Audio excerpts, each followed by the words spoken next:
Hi there. Boom.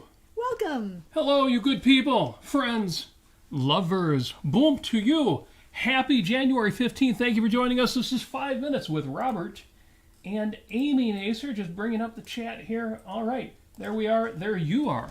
Good to see you all in the chat. Thank you for joining us. Quick episode today.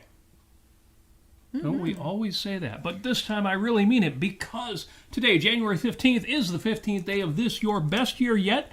See, I'm going to speak fast. I need you to listen fast. 350 days left in this year. You've got 350 days to make 2023 that epic year that you will always look back on and say, oh my God, that was the one. Thanks to Robert and Amy Nasir, who inspired me to make it outstanding. Well, of course, you, your own bad self, will do that. 344 shopping days until Christmas. You started on that one yet? 289 days till Halloween. She always asks. Only 289 days. Actually, you only ask me when I don't have it ready. Oh, okay. Whatever. Because we don't mind read. We did a whole episode about mind reading. Had a little bit of fun with that. We'll do that again. You have 30 days, though, and this is important. 30 days until Valentine's Day. Yay. So if you've got a Valentine, plan on something special. If you don't, take yourself out on a hot date. Be your own damn Valentine. But, seriously, your kids, your parents, anybody can be your special person on Valentine's Day. And also, on this date, happy birthday to Joan of Arc. Well, happy birthday to Joan of Arc. Did she even know when her birthday was? Well, we don't know when her birthday was. I laugh because nobody actually knows when Jeanne d'Arc was born, but she was born circa this date, and so they picked a date to celebrate in 1412. There you go.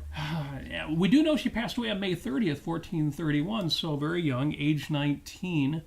One of the first great cross-dressers. Okay, that's rude to bring that into it, but certainly dressing as a man because she was a military leader at age 19 was a big part of her story. We've talked about Jeanne d'Arc before, and we will again, but I'm going to jump right to Martin Luther King Jr. You keep saying it like John Dark, like so very sinister and dark.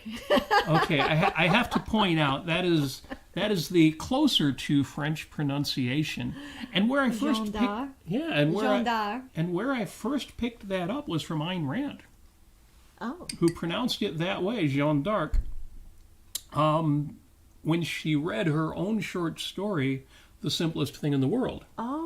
Okay. In which our author is chastising himself for not being able to write a simple story, a mindless story, a pulp fiction story, something that will just bring some money in, and then he can do the high art that he wants to do. And one of the lines in the story is talking to himself, do you have to be a damn Jeanne d'Arc? In Ayn Rand's accent. So obviously I'm getting it all wrong. I'm going to dress as a man and call myself Mr. John Dark. Ooh, and that sounds kind of thrilling, actually. That's cool. I like that. I'm all about that. It is Martin Luther King Jr.'s birthday. I often wondered, why is Martin Luther King Jr. named after the Reformation leader Martin Luther? If you're a Lutheran, and I was raised Lutheran, so I don't mean to slight anybody in the audience out there, you got to know Luther was horrible. Everything he believed was horrible.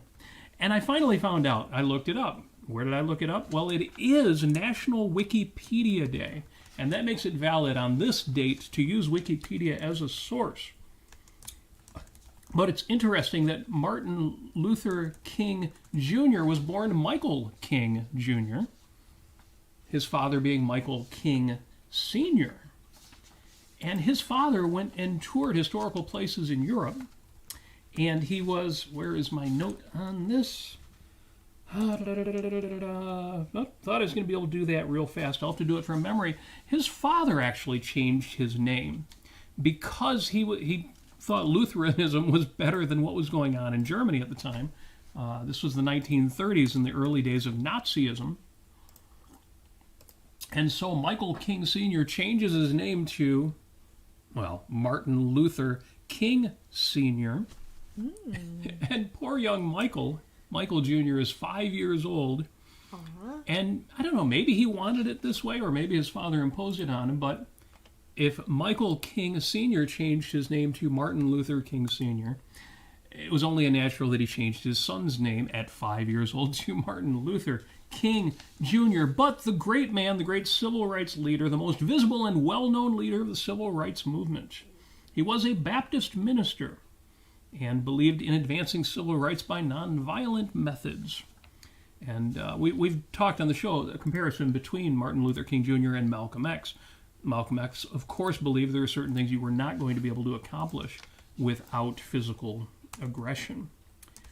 But you should give the I Have a Dream speech a listen at this time of year every year. Tomorrow being Martin Luther King Jr. Day. Why do they have to make it on a Monday? It's so they can close the stock market and ruin my day. But that's okay. The man deserves the honor. Again, happy birthday to the late Martin Luther King Jr. Also, it's the birthday of Pierre S. DuPont of DuPont Corporation. Not the man who started the corporation, although he did run it for a while in order to keep it in the family, keep the family name associated with the company. He also headed General Motors for several years. And great industrialist, great man, and we celebrate him today. And finally, one more birthday. It is a happy birthday to, and this one is still alive, Charo. Charo is 72 years old Gucci, today. Gucci, gook. Now, it's funny. That's what she used to say. Yes, yes. A fun thing about Charo, of course, is she's another person who we don't know with certainty that this is her birthday. Oh, right. She had a passport that had a different birth date on it, March 13th, but she did claim that, well, first she claimed she was born in 47, then she claimed she was born in 49, but in 1977 she asserted in a court hearing, so, for the record and legally binding, that her passport and naturalization papers were incorrect and her birth date was January 15th, that is this date, in 1951. Yeah, real name, Maria Rosario Pilar Martinez Molina Baeza. Maria Rosario Pilar Martinez Molina Baeza. Born in Spain. If that was my name, I'd probably go with a mononym too. And what was really cool was that she's a flamenco dancer. Yes. And that's pretty darn awesome, actually. I had to bring that up when we saw the list of important birth dates today, because Charo, yes, flamenco dancer, acoustic guitar player, flamenco player, and also starred on the Love Boat, so she came up recently enough for us. Many 70s shows. But there's a whole section and articles about her on the birth year controversy. It's also January 15th, and that makes it National Hat Day. You see, I don't have my usual hat on, but let's change that up. Here we go. How about that? Give me that one. You want that one? I don't know. You've worn the white with the black band before and you looked really good. You might. Well, I don't know. Might try that. I'm a hat person. Well, I can go to my standard 5 minutes hat here. That's nice. You always look better than I do. That looks cool. I'm a good contender for hats. So it's funny because I didn't used to wear hats, and then at some point I picked them up, and now I like hats. So if you got them, wear them. It's also a happy day of sanctity and protection of human life. No, this is not a right-wing anti-abortion day, although some people have claimed that. In fact, it was turned into an American holiday well after it was started in the Philippines and under Ronald Reagan, and naturally they tried to put the pro-life spin on it. When I talk about the sanctity and protection of human rights, I mean it in the Ben Bayer sense. I mean it in my personal sense. It's one of the reasons why we are pro-choice for women, is because we respect the sanctity of life, actual lives here on Earth. But I think it's an important issue. In fact, I have linked to an article on Facebook, a short post on Facebook, where I have talked about why I think objectivists, advocates of the philosophy of Ayn Rand, should be the ones who own this concept, the concept of the sanctity of life. Yes. Let's see, what did I say at the time? Making babies, raising a child, fulfilling the parent's role in bringing a son or daughter to manhood or womanhood is one of the most beautiful, amazing, magnificent, and rewarding things that a person can do. I'll mention this later when I talk about my conversation with James Valiant. But it does bring up a fascinating question. How do we rescue the moral, meta-ethical concept of the sanctity of life from the anti-abortionists and fully validate and support it. For human life is truly precious. It is the most significant and sacred value on earth, which is why one shudders at the perversion of outlawing abortion, of sacrificing the life of a woman and her partner, if he's a responsible person, to the whims of those who would regard personhood as applying to any and every fertilized egg regarding a microscopic cell as equal to a baby or a child. But again, not a simple topic, because a fertilized egg is precious and invaluable and possibly irreplaceable to any couple intending to carry the zygote, the embryo, the fetus to term. So that's why we need to own that concept. More on that later. If you watch my upcoming show with James Valiant, you'll get a taste of that. Who, by the way, is in the Facebook chat right now. Oh, he's on live right now? Yay, How James, cool is James that? Valiant, Well, author of Creating Christ, author of The Passion of Ayn Rand's Critics. Trying to come up with some kind of song here, but it's not coming yet. Too cool. Yeah, we're a little irreverent today. As I say, this will be a quick and fun show today. So but if great. you look in my show notes under what are we listening to this week, what are we watching this week, my show with James Valiant was entitled Let's Make Love. Of course, we talked about love and romance and sexuality and some interesting topics. But I did give a bit of a teaser on the concept unconditional love because, of course, we have objections to the concept, but it does apply, for example, in regard to children in a special way. We'll talk about that next week on that show. But before we go any further, I just want to give a shout out to Petya, who is on the Facebook chat right now, and I just want to say thank you so very much. We love the Christmas card that you sent us, and oh my and we gosh, so appreciate the contribution that you gave us. So thank you so much. That so was nice. Amazing. Yeah, I owe you a big fancy thank you card. Our socks were knocked off. You knocked my socks right off. So in fact, in honor of that, I'm going to have some of this strawberry ice cream. It reminds me of an old story that Marianne Sears told in The Fastest of Ayn Rand, where Ayn Rand was on the phone with the grocers, who was at that time they were in New York, and they actually delivered groceries to your apartment. And Frank O'Connor, Ayn Rand's husband, was in another room, and Ayn Rand called over to Frank and said, chocolate or strawberry ice cream? Yeah, she was calling in the grocery order. What do you want? Chocolate or strawberry ice cream? And his response was, yes. You know, Marianne Surrey says so. She ordered both. All right, I'm just having a little bit of fun here because it is also, and this is my last one for this day, 15th of January is Strawberry Ice Cream Day. Don't mind if I do. Happy National Strawberry Ice Cream Day. I have a link to a recipe for strawberry ice cream in the show notes, although this is actually homemade brand. Now that's clever. Let's have a brand of ice cream called homemade, because nothing's better than homemade. So they call it homemade branded ice cream. I got to get this last bit because it's got a big strawberry in it. Yeah, well, while you do that, let me talk about, so in Japan, and we're going to be world travelers, this year we're going to Japan, and it's going to be great. And so in learning more about Japan, how they celebrate Christmas, they purchase Christmas cakes, which basically is a strawberry shortcake cake, like yellow frosting with just like some kind of like whipped frosting, white frosting, and then strawberries on top. And they call that a Christmas cake. And it's just adorable.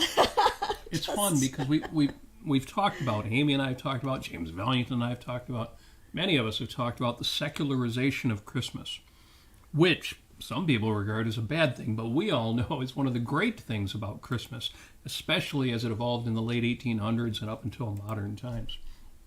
But in Japan, they're not a Christian country. No. Now, arguably America isn't either, but they are way less Christian than we are. So when they celebrate Christmas, it's just the best parts of the kinds of things we do. It's like more of a Valentine's romance sort of day. It really is. And they buy each other people buy each other presents, and they go out on dates. And you might wonder, why did they start celebrating Christmas if they weren't Christian? You know, we had Christians in America, and it kind of evolved into a secular thing. But they didn't even have that. Why did they do that? And the answer is, for all of the same good reasons why we celebrate in America. Global capitalism, and without the baggage. Gotta love that. Love that. Yeah, and it's just entirely sweet and wonderful. Yes. So happy National Strawberry Ice Cream Day. I'm done with the day. What are we listening to this week? Again, I just did the one show with James Valiant. On my Thursday show, I got knocked out. I got knocked out of commission, and I'll explain real quick why and what the lesson is from that. Valuable to you. Amy mentioned Japan. Why are we talking about Japan? Globetrotters, because we're going to Japan this year. And it's going to be good. But one of the requirements for going to Japan is you have to be vaccinated against COVID. Wait, it's COVID? I never heard of this before. It's this thing. It was like a real big thing for a while. Everybody was doing it. It was just a trend. Back in It was 2019. like Tamagotchi or something, you know? Yeah. Well, they call it COVID-19, but it really hit in March of 2020 because that was the last time we went to a rock concert. We went to see They Might Be Giants the day before our March 9th show. And then all of a sudden you weren't allowed to leave the house, and they came and put padlocks on the doors. And okay, it wasn't like that, but it might as well have been. No. So, if you want to go to Japan right now, and the borders were like locked down for the longest time, they just opened them up over the last few months. But if you want to go, you've got to be vaccinated, and your vaccinations have to be up through the current bivalent, or basically covers the old version, covers the new version of COVID vaccine. It's like, well, okay, probably not a bad idea anyway. I'm pro-vaccination, even though I'm not in a big hurry to get them because I don't think they are. Anyway, I won't get into that. I go to get my vaccination, boom, knocked me out. Oh my God, I was like, you were dead. so knocked out. I was knocked out. It was like having COVID, which I have had. So I speak from experience. You had all over body aches and not just your arm. That was only for one day. It wasn't like actually having COVID or the flu or something like that. You literally one day was bad. Yeah, you literally woke up the next morning and you're like, I feel pretty good. Yeah, like, oh. So that's good. Which was not a surprise. Anyway, that's why there was no Thursday show, which is one more reason why you should go watch the Wednesday show with James Valiant, Let's Make Love. Link is right in the show notes, the description on YouTube, or the show notes on Facebook. Either way, the other thing that I listened to this week, I've listened to a lot this week, but that I recommend to you was Yaron Brooks' show with Adam Mossoff. I have yet to listen to that. I got to do it. Oh, listen to it. You'll love it. I know I'm going to love it. Not just for the great content, and they discussed property rights and copyrights and patents and law, and Adam Mossoff is a great lawyer, but you will love the attitude. You will love the style of the discussion. It's very... Oh, I can't wait. It's very... Adam Mossoff is... He's just a deeply good guy. Yes. He's somebody you want to know. He's so smart, and he's so enthusiastic about his subject matter. It's just a pleasure and a delight to listen to him. It's why I like people like James Valiant. I want the smartest people in the world to also be the happiest, funnest, most charming people in the world, and that's not always the case. Sometimes you come across the really, really, really smart people in the world, and they just don't seem like they're having any fun. It's like I say on my Life on Earth show, if anybody should be having fun, it should be the objectivists. Yes. If anybody should have joie de vivre, panache, style, a lust for life. Okay, I won't give that lecture now, but listen to that episode. Adam Mossoff and Yaron discuss property rights, patents, law, and the Constitution. It sounds a little dry. It's not. It's so good. Love that. What else is up? Well, last night. And this is why I had to have a show, just to share this with everybody and make you all jealous, but really make you want to move to Southeast Michigan. Everybody's going to Austin.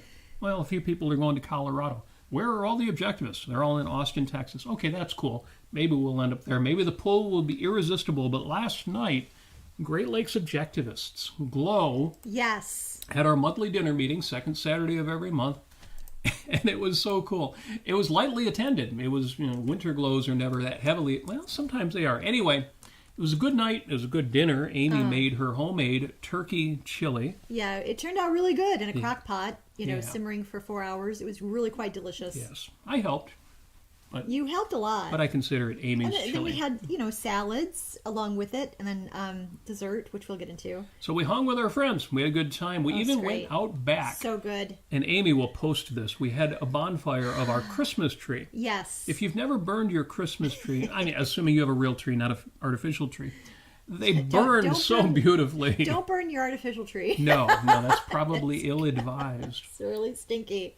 But besides the bonfire, besides the dinner, besides the round robin where everybody got a moment of the spotlight on them, the study, you're like, well, where's the objectivist part? Why is it greatly subjective? The study part was the essay Taking Ideas Seriously, Ayn Rand's Editorial Precision by Tom Bowden. From this beautiful Illuminating Ayn Rand book that just came out, also edited by Tom Bowden and Ilan Giorno. Highly recommended. Link is in the show notes to the Amazon. And I gotta tell you, it's really good. It's really good, and it's a great. I told Tom, I'm like, this is a great marketing tool for the Ayn Rand Institute because it refers back to other publications, essays on on Atlas Shrugged.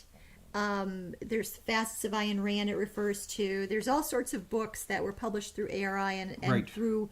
By Ayn Rand Now, that are referenced. Yeah. So it's Now great. let me tell you, the content of this book all appeared under the New Ideal masthead on Ayn Rand Institute's website.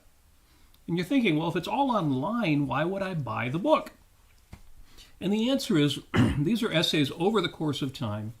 You'd have to hunt them out. You'd have to sit in front of your computer or stare down at your phone. And it is great to have these in a Dead Tree edition, on paper, like Gutenberg intended them to be. Outstanding collection. And the other thing is, when they're online, I must admit, at least I, and maybe you too, they get taken for granted. And, I can read that later. I'll click that link some other time. The email comes in, or you see something sharing it on Facebook or Twitter, or, where the kids are on TikTok.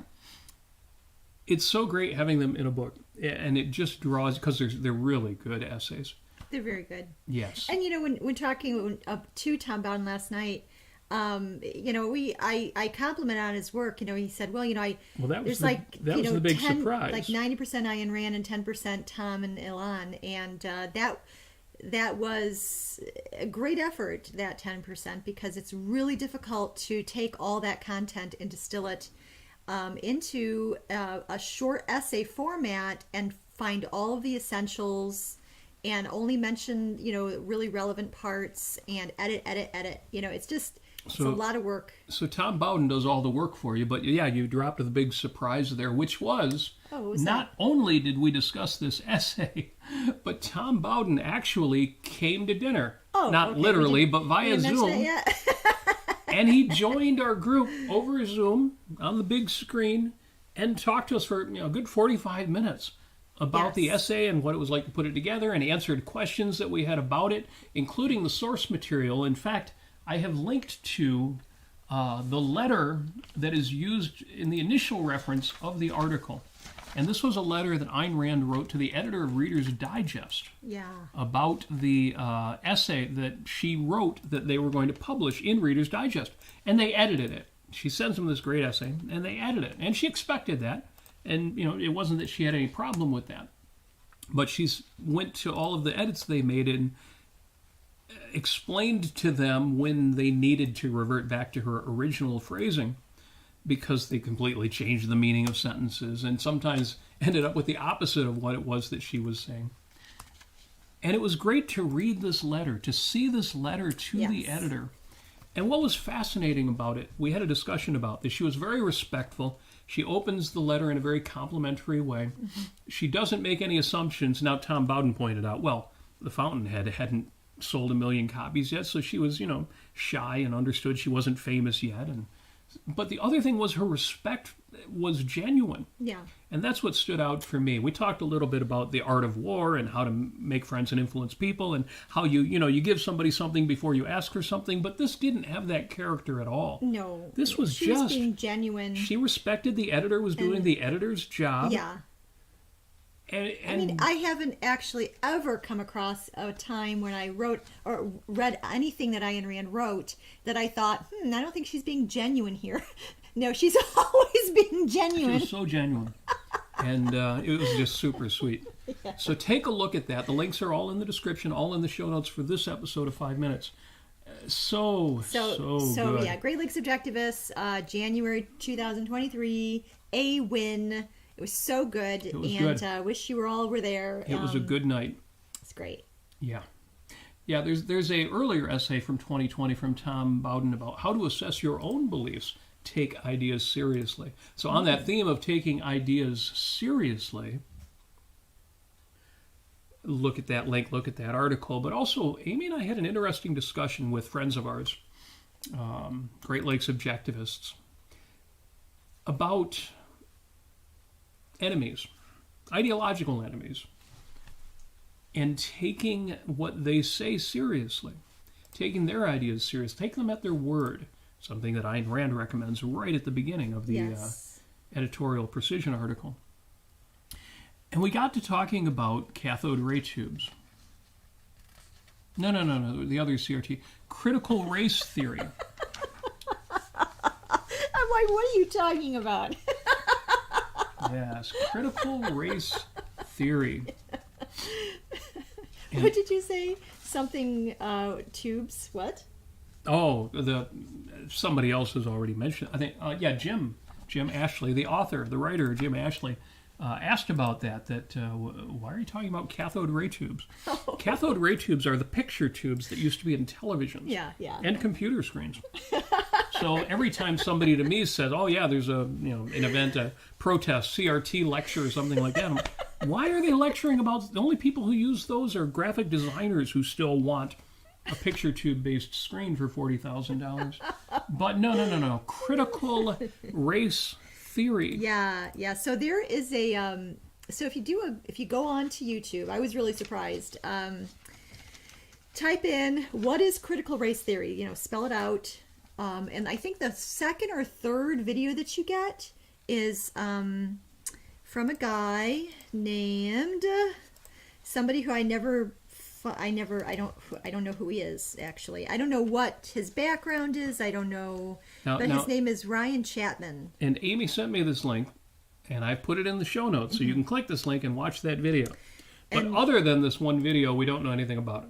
So he went ahead and he actually read White Fragility and 7 Ibrahim X. Kendi books, Tradition and Critical Theory, which is by a German philosopher named Max Horkheimer. Yep. How to Be Anti-Racist. Yeah. Critical Race Theory, the key writings that form the movement, Words That Wound. Yeah. That's right. Yeah, right. And White Fragility. So he went ahead and he read all of these. And this guy, bless his heart, went ahead and he explained what it is. And in 20 minutes, he does this. And then while he's explaining it, that's pretty damn he good. is citing all of these original sources from these 7 books, where it has specifics, actual specifics with regard to it. It's not just some very floating thing that people say when they're talking about systemic racism. And then every time I've gone on anywhere to see somebody explain critical race theory, like from PBS or something like that, it's always some sort of highfalutin floating nonsense that I'm like, well, give me an example. They never do. And so here he is. Ryan Chapman does an excellent job at very, with just kind of like a general benevolent approach to it, and said, okay, let's see what they have to say. And he says it in a way that is not even really giving away what he thinks of it. Just sort of like, here it is, as if he were explaining flora and fauna or the different species of frogs. I mean, that's just how he explained it. It's great. So it wasn't loaded with any political background or anything. And so it's so very clear what he said. I really highly recommend that. So basically what it comes down to is that in critical race theory, they don't want to be judged by the content of their character. They want to be judged by the color of their skin. So it's completely flipped around with Martin Luther King Jr. I know that a lot of people here in this audience have already listened to really wonderful explanations by Yaron Brook or Nikos Satirikopoulos and other people who have explained it. But I do highly recommend that. I mean, just some gems here. He goes in kind of systematically. And of course, the idea of being objective, of being neutral, that is white. That is white culture. That is the status quo white culture that is oppressing minorities, by the way. But he uses that methodology to go through it, of course, because that's really the only way that you can. Even the way that the authors set up their books systematically, and they try to lay things out, in the best way that they can communicate, even though a lot of what they're saying is poison. So he starts out with saying, CRT, they don't, the proponents of this theory don't like color blindedness, that we can scrap color blindedness because we are too far gone. We are too racially biased for that to even work or even to be accepted. And that is just some excuse of white people to try to oppress black people somehow.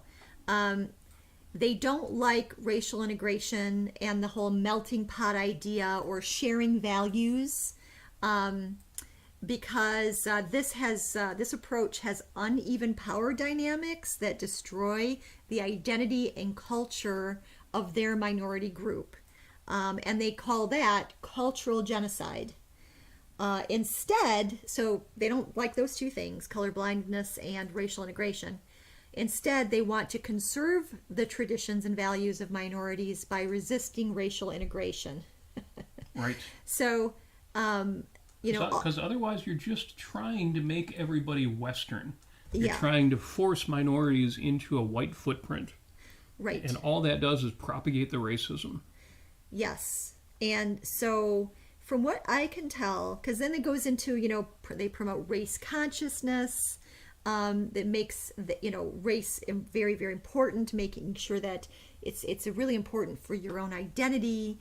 They advocate black nationalism with Malcolm X and Stokely Carmichael, and they also promote what they call deconstruction. Burn it down and build it back up. So basically, you look at something.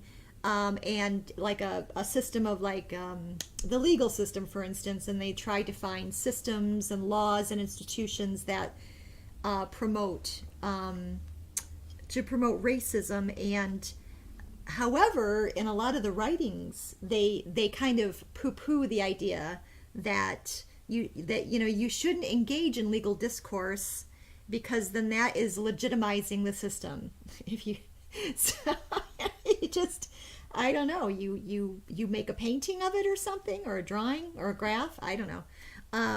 What else do you do but have some kind of intellectual discourse using words. So they question liberal order, the equality theory, legal reasoning, they call enlightenment rationalism, they call it, and neutral principles of constitutional law. So what they want to do is reconstruct a race-conscious reality. So they want to radically transform America and make it free of racial oppression. Oh, isn't it? It's nice. That's great to be free of racial oppression. Except that they basically, when it's all said and done, they basically magnify the importance of cultural and racial attributes to have kind of like a moral status. So if you, as a black person, don't accept what is commonly referred to as black culture, say you like opera, you know what? You might be white. So if you don't like all the things that culture that stems from, I guess, Africa and Black America and I don't know, whatever else that, whatever you can put into that category, then you are somehow white. You have been assimilated. You assimilated yourself to white culture. Right. And you cannot speak. So you are you not can no longer anti. speak to the black experience. Right. You can no longer, speak to that black experience. And And you can also know you cannot say that you're anti-racist. Maybe by that logic, Rachel Dolezal really was black. Mm-hmm. Because she felt black. She called herself black. She Yeah. lived like she was black. You know, that's very true. Yep. Thin line Yes. between, having racial experiential knowledge and... So in watching this video, did you get any leads on how to answer all of this? Yes. So he asked at one point, so what does this society that they want to rebuild, what does it look like? And his basic answer from what he read in these 7 books is that they are still trying to figure that out. Yeah, there's never been an end game. This is not a problem that can be solved. Right now, because going back to the idea that Yeah. we are already too racially biased for any kind of conceptual approach to work. Yeah, it's like saying, how can you cure cancer? You can't cure cancer. All you can do is find ways to deal with it, to constantly fight it. But there's no end game. Yeah. However, there is some hints in the writings in these books that he's read. Number 1, we should make hate speech illegal against minorities. Right. Okay. Number 2, create race-conscious districting and voting, kind of putting like more emphasis, like having like a black person, for instance, could have more than one vote, perhaps. Establish a department of anti-racism that oversees government officials for any kind of racist behavior and the ability to reject political policy if it has any potential for racism. All right. Now, did you get a sense, though, of what the answer to all of this is? Oh, they also want to end capitalism and return to, or not return to, but establish racial nationalism. Racial nationalism. Yeah, so That they sounds so what we familiar. know. Racial nationalism. I know. I'm not going to say that sounds like Nazism, but You said the N word.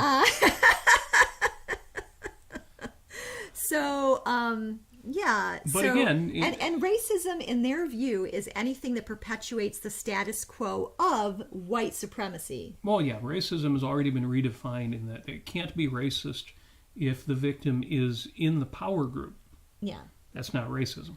Well, if they do revolutionize the American system, and they become the status quo. Oh, that'll never happen. That can't happen. Oh, okay.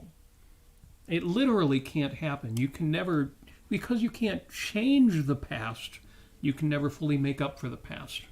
Well, I mean, you could do things like, say, I don't know, forced sterilization for white people. I don't know. And then change the population to make it really that is the status quo. I don't know. It's just so absurd and actually downright disgusting. And denigrating to you human beings. But was there anything in the video, again, that suggested an answer to all of this? No. I mean, Okay. they do say that they are what they call themselves, some of them, in some of the references, call themselves third-generation Marxists. So, yeah, I mean, so there are no answers here. There Right. are no answers. All you can do is...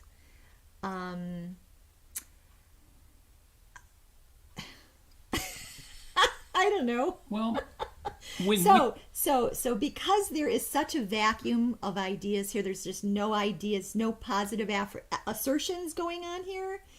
Then my suggestion is when you do talk to anybody who is trying to promote this idea, equity, and just kind of collectivistically force these ideas and perhaps some kind of racial like anti-racism departments or whatever it is. The only thing I can say is to let them know that there is a philosophy out there called objectivism. And, I know that they don't have a lot of answers right now, and I know that they don't really have a vision for how they want society to be, other than to say, we don't want this. But to answer what do we want, I would say, read Ayn Rand's philosophy of objectivism, especially with regard to her morality of rational egoism and the ideas of reason and purpose and self-esteem and her virtues of honesty and integrity and justice and pride and productiveness and so on, rationality and independence. All of these virtues then can help in ending racial oppression and racism as it is. And now, as far as conflating the idea of cultural attributes or racial attributes, whatever that may be, large hoop earrings or how they dress or how they speak or what language they use or whatever it is, individuals can decide whether or not to choose that for themselves. And because you certainly don't want to oppress them by saying them that they have to dress a certain way because they're black. You don't want to actually have infighting or inside oppression. You can let individuals to choose what culture they want, and there's the answers, folks. Those are the answers. I don't understand any of that. Okay. But earlier today, you were saying some great things about it. In that, a lot of people assume that CRT, that critical race theory, isn't what it is. And so they assume it's about fairness and benevolence toward people with other backgrounds, people who've faced challenges that they haven't faced. And so the important thing, or at least you said, and I agree with you on this, you said the important thing is don't concede that CRT is effective, that it's an effective strategy. Right. And I absolutely agree with that. Treat individuals like they are individuals. Yes. And but yeah, I mean, it's sort of I guess I approached that a little bit wrong about actually speaking to somebody who is a critical race theorist rather than somebody who is just working at a job as a director of diversity, equity, and inclusion, and you're sitting down and you say, let's figure out what our shared values are. Yes. Let's figure out, let's treat each other as individuals and actually try to, come up with ways in which that we can fairly deal with each other and bring out the best in each other. Yes. And I think that was the most important thing of what you said earlier, because you kept bringing, and you kept in the discussion with your hypothetical HR director, your DEI director, to keep bringing individuals back into it. They're going to keep talking in terms of systems. Yes. They're not even talking in terms of groups anymore, because there you could have a conversation. No, they're talking about the system, the systemic racism that's out there that imposes itself on all of us, black and white. Everybody is victim to the way this system has evolved. And you were pointing out, no, you keep bringing it back to individuals and actual virtues and values. Right. Which is what connects this to the earlier discussion in this show. And I thought that was important. But the thing is that because they start out with defeatism. Yes. They start out with, everyone's racist, you can't help it, you can't actually work with it, you can't actually solve this. Right. They have no answers to what their society looks like. It is so it's important to bring it back to individualism, and but at the same time, if you're writing something against all of this theory, because oftentimes when people actually talk about this theory in systemic racism and everything like that, they don't ever come up with examples of here's a scenario, and here's where we can actually use reason to figure out a solution to this problem. And so they don't. So it's really, really difficult to, it's not just that they're rejecting individualism and promoting collectivism. It's that they're starting out with this idea that reason is not efficacious and it's not going to solve the problem. They don't say that explicitly, but they may as well. And so it's really warping in a way. So yeah, I thank you for bringing up what I said earlier about it, because I think that's the strategy. It's hard to grapple with, but you don't concede their point. You don't accept where the approach that they are taking at all. And you approach it in terms of a reality basis interaction with an individual. Right. It's got to come down to individuals, because that's where free will is. Because it's the individual that experiences values and that practices virtues. If any action is going to be taken, it's got to be chosen by some individual, by a group of individuals, by a race of individuals, and it is then put into practice by exercising their virtues in the name of their values. That has got to be the answer to CRT and to any collectivist idea of, well, here's what people as a group face. That has got to be the answer. There's no other way around it. And, you mentioned, well, virtues are a positive, values are a positive. Yes. This is actual life, and not, oh, here are the extra challenges that somebody who happens to be a member of this group might be more likely to face. One of the attendees of Great Lakes Objectivists last night, real smart guy, is reading up on John Rawls. Mm-hmm. John Rawls' idea of justice, and how do we deal with a society where you can't actually return somebody to the original position. What is that? That's the hypothetical, where we all start out with not just the same stuff in a society, but the same intelligence, the same strength, the same beauty, the same parents, the same resources. How do you fix that? How do you fix the fact that things aren't fair? Element of that has been referred to as the problem of luck. Yeah. And CRT is essentially the racial systemic version of that. Some of us are lucky enough to be born in the United States, to be born to a two-parent family, to be born with wealth in our family.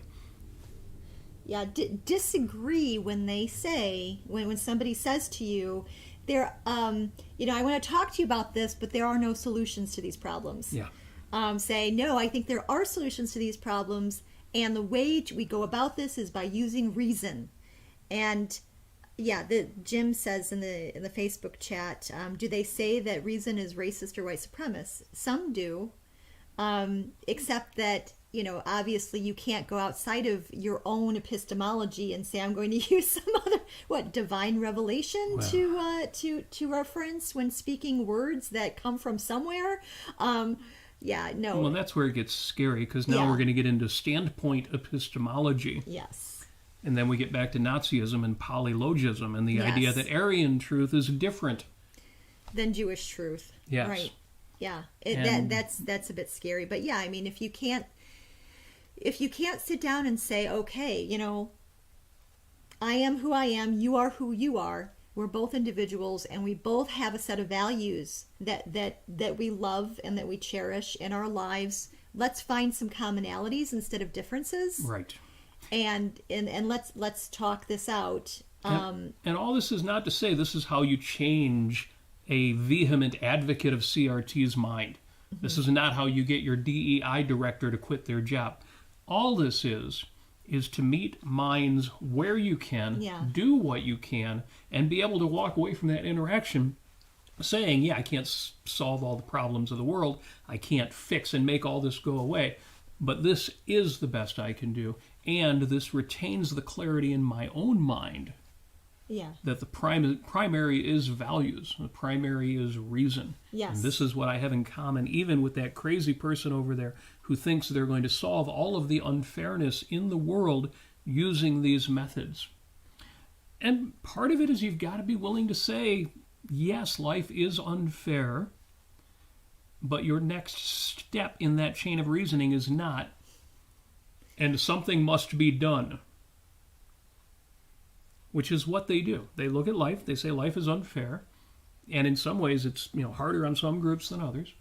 And then they jump to, and something must be done. Collectively.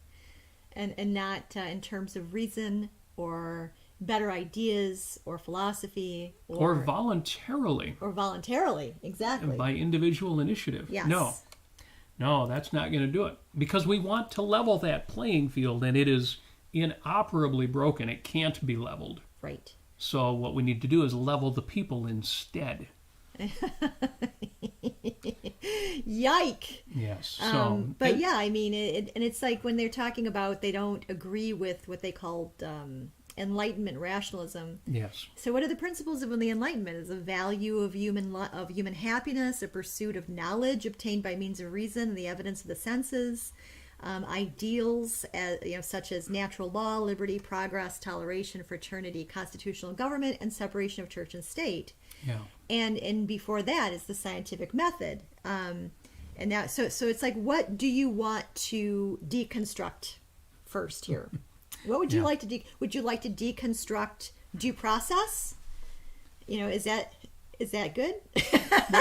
Or nonviolence, or you said something earlier that was so good that I wrote it down. You said, and again, you're talking. You may be in a casual conversation with a coworker, or you may be talking with somebody in your HR department. Yeah. Hopefully, you're not talking face to face with your DEI director. That might be a lost cause. But even if that's the person you're talking to, you said talk about love as a commonality. Values. We're not talking, touchy-feely love. Values. Mm-hmm. Things that are of value to the individual. You said we are each part of the human race, each with the faculty of reason. Assume now this will, you'll have objections when I say this, but give me a moment. Assume the best of people. Mm-hmm. Reason and positive intent. Focus on positives, on common values. Help your local DEI director evolve to rational, objectivist virtues and values. Now, I know folks out there are saying, and I'll probably see it in the chat in a moment, well, that's a lost cause. It is a lost cause if, again, your goal is to get them to say, oh my gosh, I was so wrong. This whole project is wrong. I need to not just quit my job, but close up this office. Okay, that's not what you're shooting for. At a minimum, as Ayn Rand said in the article, What Can One Do? You are putting the truth out there for your own sake, as a way of saying, no, I don't agree with you, I don't accept that. There's a better way to understand reality out there. The truth is out there, and it's not what you're saying. But the other thing is that you may actually reach something, and you may never know. Not like they're going to change their mind in a minute, but you may actually reach something inside that person. And at a minimum, even if they are a militant, if they are, white fragility, if they are Abraham X. Kendi, at a minimum, you're letting them know you are opposed. Yeah. And it's not about, I hate you, you're my enemy. It's about these ideas. There is opposition to these ideas out there. There are intelligent people who can speak cogently about virtues and values and the individual. And that is important to get out there, if for no other reason than your own sake, but you may also be saving the world at the same time. Right. Yeah. I mean, don't go in as the right goes in and says, I needed to, actually, I should have done this. I needed to compile a list of things that the rights approach, current approach to critical race theory and DEI, and say, don't do that. But I don't have that list with me. Well, just do an internet search for conservative editorial cartoons. Now, conservative editorial cartoons can be funny and sometimes they're insightful, but I swear that is the entire level of intellectual engagement for way too many people on the right out there. Dank memes with a conservative bent. Not what you want. So in addition to watching this video, just in case you haven't yet read it, I should have had the book over here to show it off on the screen, but if you haven't yet read Identity, Politics, and Tribalism, The New Culture Wars by Nikos Sotirakopoulos, highly recommended as well. Yes. It sounds extremely academic, but it's very readable. Yeah, at some point we'll put together a little bit more of a, for me anyway, a little bit more tighter presentation on CTR, but that Ryan Chapman video is really excellent. 20 minutes. Yeah, I haven't watched it yet. But you did tell me about it. Yeah, and you can just kind of see clearly exactly what their terms are in the most cohesive and coherent way. But yeah, I would say this: don't assume the worst of people who are in the office or whoever it is, or in universities trying to eliminate racial oppression. That's fine, end racism. But give them the words and let them know that you have alternate words that the right is not using, like reason and rational egoism, and approaching this in terms of optimism and goodwill towards others, and finding commonalities and common values. Yes. That those are solution-based approaches. Yes. And that is something they're looking for. So give it to them. Give it to them, and just say, you know what? I'm out of the goodness of my heart. Here's some excellent philosophy for you to consider. Yes, and go in with good intent and well armed. Yes. Christopher Smith points out Sun Tzu's quote: "Every battle is won before it's fought." And there is substantial truth to that. I was quoting Lao Tzu earlier from The Art of War, but yes, every battle is won before it's fought. And Bonnie says, stick with what you do know and what you value, reason and freedom, and do it for you. And that's the bottom line. All of these, when we talk about engaging with other people, and especially your intellectual opposition, you're not saving the world in one conversation.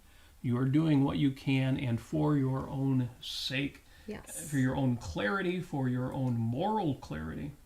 So yes, and Apollo Zeus says Nico's surname sounds seriously academic. Yes, it's funny because even Nikos rarely says Sotirakopoulos. It's usually, he says not many people can say it properly. Rucka is best at it. Well, I will, there we go. I had to let something out there that YouTube wanted to censor there. So, again, I wanted to keep it short here, but Amy, you had a lot of important things to say. Yeah. We don't get too much into the weeds of current culture war and politics and philosophy, but this, again, we had such a great discussion last night at Great Lakes Objectivists, and talking to Tom Bowden about using words, using communication, using concepts with clarity. And, the more I talk about it, the more I think I need to work harder on that. James Valiant just wrapped up Objective Communication by Leonard Peikoff on the weekend study groups, and I think I need to go through that course myself. But this, just chapter 1 of this book, and again, you can find it online. I've linked to it in the show notes, is so good. A quick quote from Ayn Rand from this chapter. Yes. Taking ideas seriously, Ayn Rand's editorial we'll wrap up precision. with that. I had to make every idea crystal clear, cover every possible implication. I love that phrase. Get a guard against any chance of misunderstanding and avoid any possibility of confusion. And she's talking about Howard Rourke's speech in The Fountainhead. Right. I did it, and preserved the dramatic and literary qualities of the speech at the same time. You understand the problems of writing. Try to imagine that sort of effort this took. Yes. She was absolutely proud of herself, and she knew exactly what she did, and then it was an extraordinary accomplishment. It's super sweet that she could be so gracious without being self-effacing in any way. Right. Totally proud of herself and totally charming about it. Mm-hmm. Love, love, love that. Thank you for joining us. Yes. Show ran longer than I expected. I don't have a post-it note for the week or homework. I'm carrying on with last week's as well. So that's going to continue. I hope January is proving to be a fire in the belly to make this your best year yet. It's certainly doing that for me. Thank you for joining us. We're glad you're here. We'll be back next Sunday. I'll be back on Wednesday with James Valiant and on Thursday with Life on Earth. I think that's all I got. Amy, anything else? That's all I've got, but there's going to be a lot of fun happening in 2023. It's going to be good. We will get into the weeds a little bit more on some of these issues like this. Stuff that y'all are talking about online, on the socials, with us in person at Great Lakes Objectivists. We'll try to keep it lighter and funner too, but it's all good. Thank you for joining us. As always, we wish you success. We wish you flourishing. We wish you would go to robertnasir.com.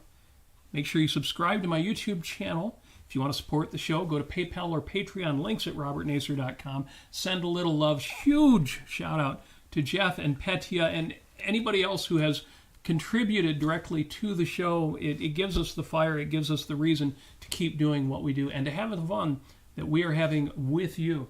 We wish you every success, all of the success that you so richly deserve, and I know you do because the people who don't listen to shows like this. We wish you happiness. We wish you flourishing, and as always, and Valentine's Day is right around the corner, 30 days away. Go out and buy those chocolates. Buy them for yourself because, as always,